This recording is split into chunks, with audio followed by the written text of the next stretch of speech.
আসসালামু আলাইকুম and high to everyone. আমি হচ্ছে সাবরিন, হিমেলের বোন। অ্যান্ড মোস্টলি তোমরা আমাকে আহ, সবাই বলো যে আমি হয়তো ওফ ডিস্টার্ব এই কথাটা অনেক বেশি বলি। ট্রু, আমি কথাটা এতই বেশি বলি যে এখনও বলি এবং আগেও বলতাম যে আমার বাসায় আমার ভাই এটাকে একটা ডায়লগ হিসেবে নিয়ে নিয়েছে। সো আমি এখন যে ভিডিওটা শেয়ার করছি সেটা হচ্ছে আমাদের এখানে আমার হাজব্যান্ড যে ইউনিভার্সিটিতে পড়াশোনা করছে সেখানে বিভিন্ন কালচারাল প্রোগ্রাম হয়। সো প্রথম যে প্রোগ্রামটা দেখাচ্ছি সেটা হচ্ছে পাকিস্তানিদের একটি কালচারাল নাইট ছিল, সেখানে আমরা সবাই গিয়েছিলাম। লাইক এখানে এভরিওয়ান ইনভাইটেড ছিল, তাই আমরা সেখানে গিয়েছি।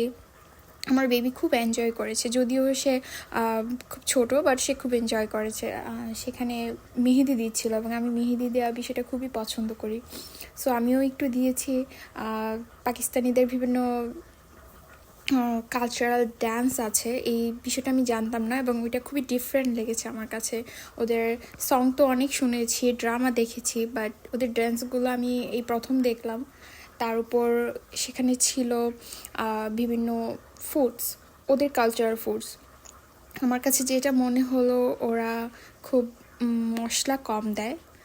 যেমন অ্যাজ এ ব্রাহ্মণবাড়িয়ার মানুষ আমরা খুব মশলা দিয়ে খাবার রান্না করি, অ্যান্ড বাংলাদেশি মানুষও আমার যেটা মনে হয় মশলা খুবই পছন্দ করে, কিন্তু পাকিস্তানিরা মশলা একটু কম পছন্দ করে আমার কাছে মনে হলো। আই ডোন্ট নো, আমি ভুল হতে পারি।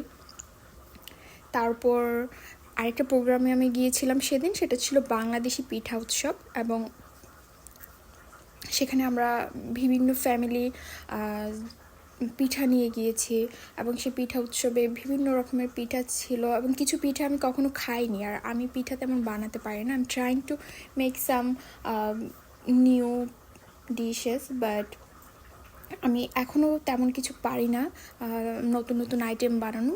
বেসিক কিছু খাবার দাবার আমি রান্না করতে পারি।